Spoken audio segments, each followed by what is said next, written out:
Good afternoon on what is a mild and bright day. It is Tuesday, the 21st of September, and I'm back in the reading nook with a nice hot cup of tea.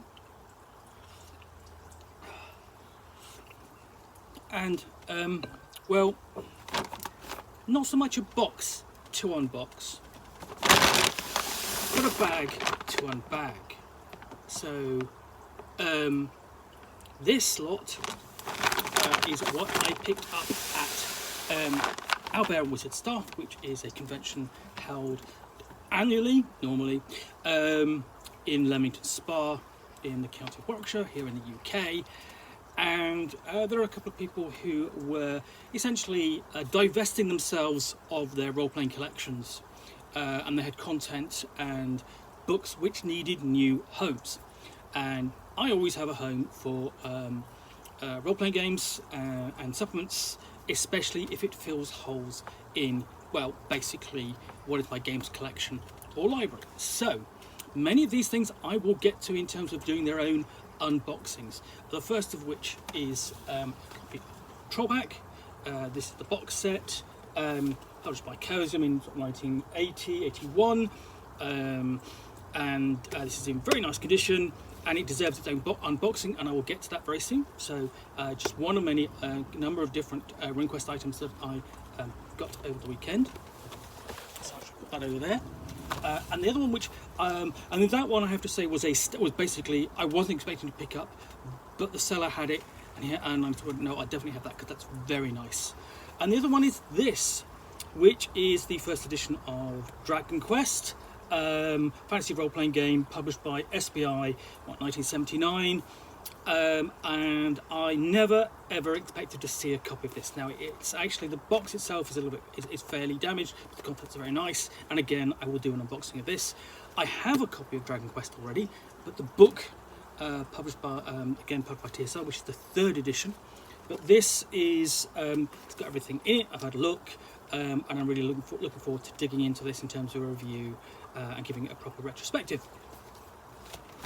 So careful.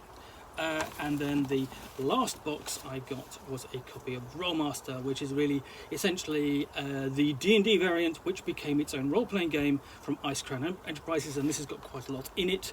Again, another unboxing coming soon.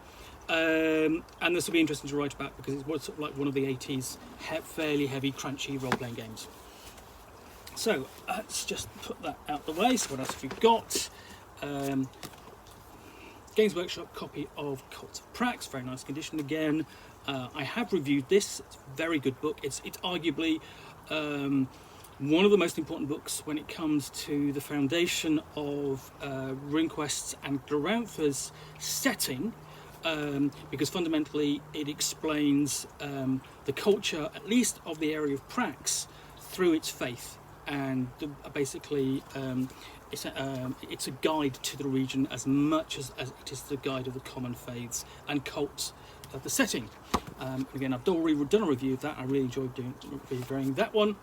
And then we have a very nice copy of Cults of Terror, which is the counterpart to that, which details the 9 dangerous deities and their followers, such as Malia and Vivamort. And again, they're together, those lay the foundation for Glorantha. And then Gateway Bestiary, which is Sandy Peterson's additional monsters for RuneQuest. Everything from, if you love deep ones in your RuneQuest game, there are the rules. Again, this would have been for RuneQuest 2. Basically, this is a nice first printing, 1980. Then we move on to, there are only 2 of these. I don't have the first one, but Scorpion Hall, which was a solo adventure for RuneQuest, and this I would have come across this, the first one of these, which would have been basically co-published by Games Workshop, and that's how I would have been introduced to it. And my introduction to RuneQuest, of course, was through the box set of the second edition that Games Workshop published. I was really keen to get that, and essentially based upon RuneQuest Classics. And then we have Snow King's Bride, which is the third. Again, these are all by Alan Laverne, and I will basically possibly do reviews or talk about these at some other point as well. Okay, and then we have a copy of RuneQuest Rules itself. This is, let's have a look. Again, nice edition. This is from 1980, so would have been the second edition, and would have been essentially, if you have a copy of the recent RuneQuest Classics hardback, then essentially this is what you have. It's a very nicely done rulebook. I would suggest it's a little lacking in terms of who or what you play in terms of the cults. Really, you need to get Cults of Terror, Cults of Prax to really bring that out alive. Next, copy of Imagine number 14. Now, the reason I wanted to get a copy of this was to replace the one I already have, because I have a complete run of Imagine, but I wanted to replace this because my copy is fairly damaged, and this has a fantastic scenario inspired by The Adventures of Luther Arkwright, which is the comic book by Brian Talbot. And what you've got in here is an introduction to the setting, Firefrost, and then basically a complete sort of like introduction for the GM for the scenario, drawn in comic book form. And it's one of the few places where Luther Arkwright has appeared. Basically, the characters of Luther Arkwright have appeared outside of the comics. And we have Fire Opal of Set. Nice little adventure written for Traveller, but with guidelines for running using Star Frontiers. And then, of course, there have been a couple of Luther Arkwright role-playing games since. My recommendation is pick up the one from Design Mechanism, go with that, and you can easily adapt that. Copy of Harnmaster from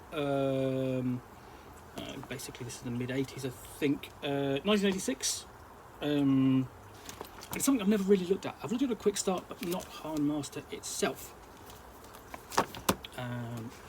Then the classic from 1995, Warhammer Fantasy Roleplay. This is the Hogshead edition, not the original Games Workshop.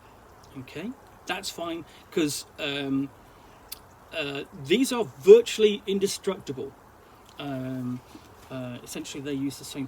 Hogshead used the same publisher, I believe, as Palladium. I certainly remember being told that. And these take a lot of punishment. Really heavy-duty spine, and it's still a great piece of work. Even though we're up to the 4th edition, they're still fans of the original, and especially of the original content. So, okay, the Slugger Tea. And we barely touched the top of this bag. Next we have Innomine. Now I already own a copy of this. This is published by Steve Jackson Games.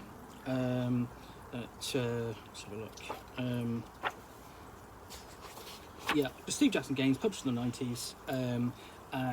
It's a role-playing game of Angels and Demons, based upon the French role-playing game of the same name from Cyros Productions, and designed by Croc. And this, they did two editions, essentially, an Angelic and an Infernal edition. The Infernal, of course, was black with the red. The Angelic was white with the red. And I didn't have a copy of the Angelic version, so now I have it.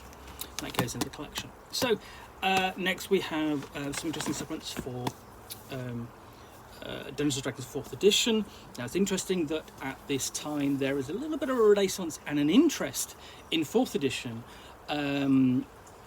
certainly by sort of like an older segment of the market, of the hobby, basically us middle-aged lot, interested in playing it and trying it.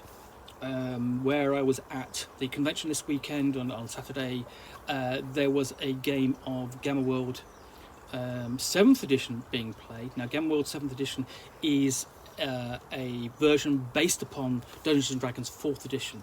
So we have, essentially, we have a book about the Secrets of the Undead, Open Grave for 4th edition. Sonic powers, options for Ardents, Battle Knights, Monks and Scions. Revenge of the Giants, which is a campaign and adventure for characters of 12th to 7th level. Now, I have an interest in this because one of the things I like doing is I basically is taking Dungeons and Dragons scenarios back from the late 70s and early 80s, and then tracing their history through their iterations, and then the adventures that they inspired. So most obviously I've done B1 In Search of the Unknown, and then B2 Keep on the Borderlands, and they've inspired a lot of essentially other scenarios and campaign settings and so on, primarily for different versions of Dungeons and Dragons, but also for Hackmaster as well, and coming up to the more recently with the Dungeons and Dragons Originals re-envisioned series from Goodman Games, and they did the first one they did was B2 and B1, essentially Keep on the Borderlands and Search of the Unknown. Really fantastic book, and I made that my 999th review. Yes, I really have read that many, and that was a couple of years ago or so. So I have worked my way up through the Giants series, so G1, G2, G3. So you know, I was basically studying of the Hill Giant Chief, basically Frost Caves of the Ice Giant Jarl, and basically Halls of the Fire Giant Caves. Now I've got those wrong, I admit. It's just a cough. But essentially, the Giants series were another series that TSR and then Wizards of the Coast would revisit over and over as classics. So there was a 25th anniversary edition, basically a Liberation of Jeff against the Giants, and then there was Revenge of the Giants for 4th edition, and there have been others since. I'm basically, you know, even into board games. So that's the 4th edition adventure against the Giants. Well, we have slimmer book, Player's Handbook, Races, Dragonborn, the Draconomicon, Chromatic Dragons, and The Plane Below, Secrets of the Elemental Chaos. So yeah, quite a lot here. Where we got to Draconomicon, Metallic Dragons, Primal Power, options for Barbarians, Druids, Shamans and Wardens. There we go, Dungeon Master's Guide 2. And I never really got beyond looking at really originally the core books and the first couple of scenarios, and I was particularly disappointed by their scenario design, but that's by the by. And then we have Player's Handbook 2, and again I'm going to track down the other books as well, and it basically would be interesting at some point in the future to really explore you know, what these books brought to Dungeons and Dragons, because essentially there's a content here which still is likely inspiring people and inspiring the writers themselves to basically represent for 5th edition. Then we have a copy of Toon, and this is an original copy of Toon. It's the Heart softback, and there's a whole load of scenario bump in here as well, and I think essentially yeah, okay, that's not in great condition basically, but this isn't actually for me, this will go for somewhere else. I believe this is stateside bound, and it goes with a whole lot of character sheets. Yeah, definitely stateside bound. It's definitely not going to Bud RPG reviews, Bud's RPG reviews, and then we have some basically City State of the World Emperor. Basically, it's the supplement. Essentially, what we've got is, and it's in 3 parts. You've got indexed all books. You've got book 1, guidebook to map 6, guidebook to the shops, guidebook to the city. So this is the city book. Then we have shops, and guidebook itself. And this is a company. I also have to accompany that Terror Beneath the City-State, Subterranean City-State Adventure, explore the terror-filled tunnels, fabulous treasures and unique dangers await the intrepid adventurer who dares to brave the depths beneath the city.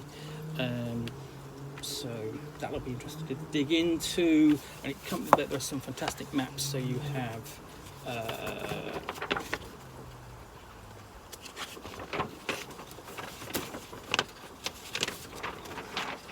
that.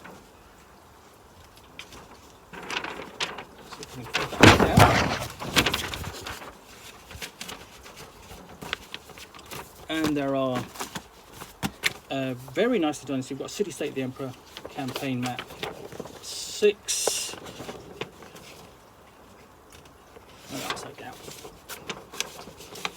And you can see that, I mean, these are later on. I can see the inspiration that these have in some of the OSR content as well.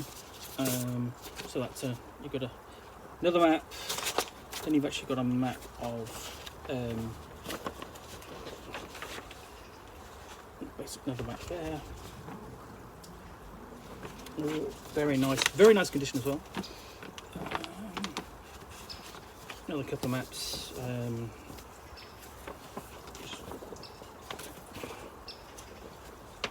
Yeah, more maps of the city-state.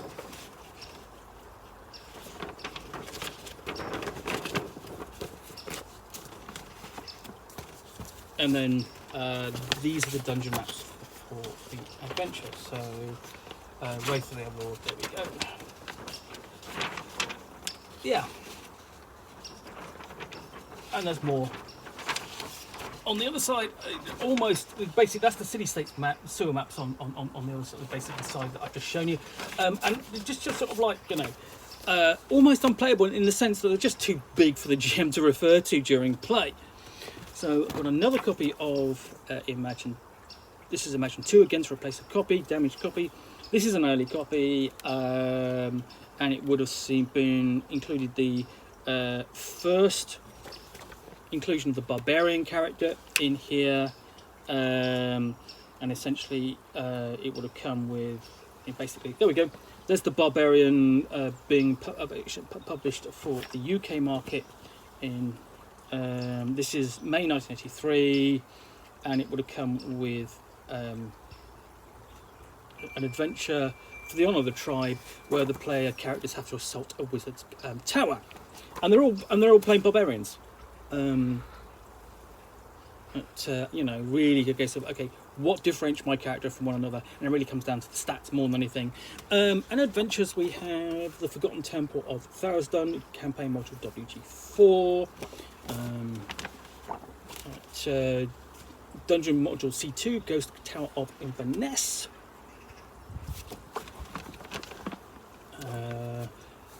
Lost Caverns of Sojkanth, which is module S4, again by Gary Gygax.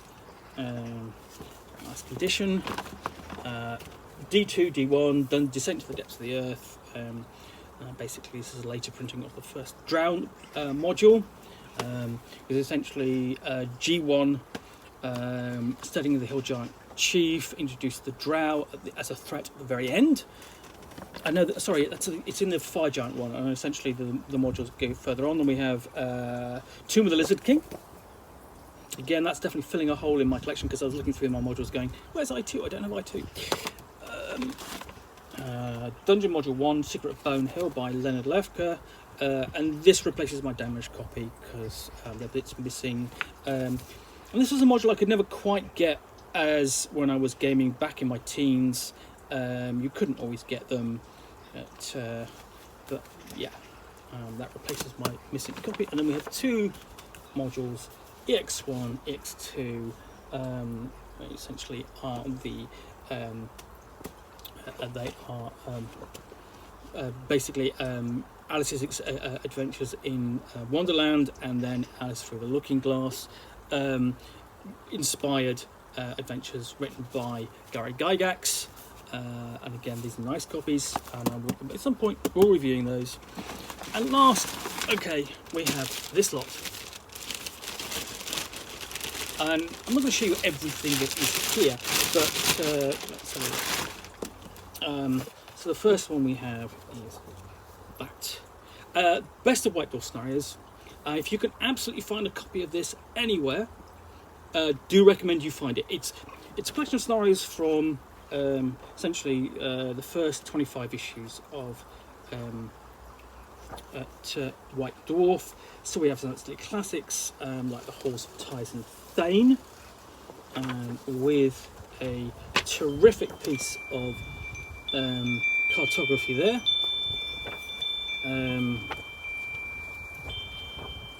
We've got Lair of the White Worm, very dungeon-like adventure there for RuneQuest. Jorthan's Rescue, an adventure close to my heart, because of course I have updated it for RuneQuest role-playing in Garantha, giving it a bit of context and so on. We have the Lich Way. Again, this is by Owlbear. This so much deserves to be back in print. So many of these adventures really do, because they can be played now just as they could back in the day. You know, in the early 80s, late 70s, you would have played these with Dungeons and Dragons, or basic Dungeons and Dragons. It doesn't matter which, you could have played these straight off, not a problem. Today, you have so many choices on how you play it. To pick up the retro clone of your choice and just play them. Right now I'm playing the Lich Way, using old school essentials, and it's fun. And for the most part, most of us are aware of the scenario. We know the plot, we know the danger, but it's role-playing against that, and it's having that experience and doing it again. You know, basically, bit of nostalgia, and engaging with the classic piece of writing from the magazine. So that's a great collection of scenarios. You've got scenarios for Gamma World, that one's okay. For Chivalry and Sorcery, which is a nice little thing. An Ogre Hunt, an interesting Traveller scenario, and basically a dungeon encounter by Don Turnbull from his Greenlands dungeon, the like of which we'll never see, because that no longer exists. Complete rules for Barroom Brawl, for D&D, Bayron Brawl, D&D style Violin Pulsifer, sorry. And then we have a more or less complete run of White Dwarf scenarios. 16, I won't basic 16, 17, 18, 19, 19, that's important because that's where basically the Jorthan's Rescue appeared. 20, 21, and again basically all the way up to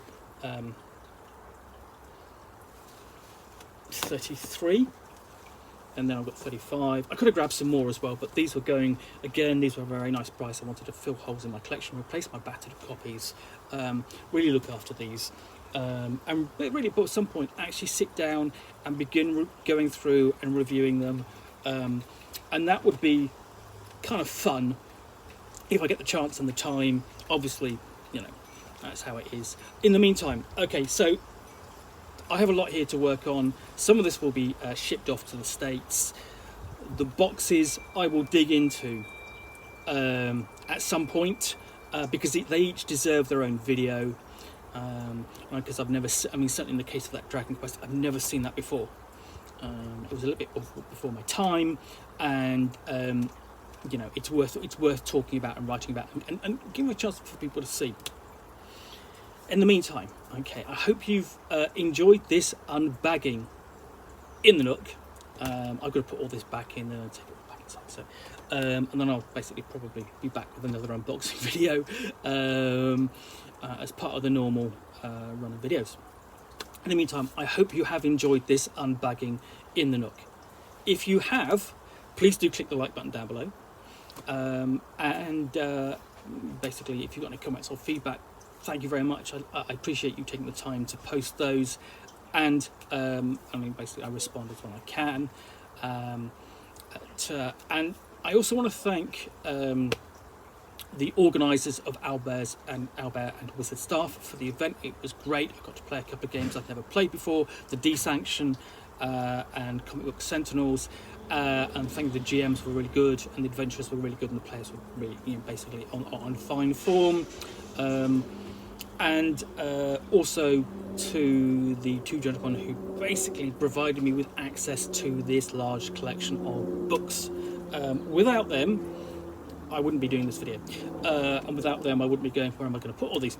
Yeah, you've given me a lot to write about, and a lot to read, and a lot to unbox, so thank you very much for you know who you are. So thanks again for watching. I'll be back again soon, but lastly, if you want to be alerted to yet more unboxings rather than unbaggings in the Nook, then where you will see me typically with a parcel and an actual game, which while I will unbox and discuss to the extent of my knowledge for about 10 minutes or so, all accompanied of course by a nice hot cup of tea, then hit that subscribe button. Again, thank you very much for watching. I'll be back again soon with an actual unboxing in the Nook. Bye for now.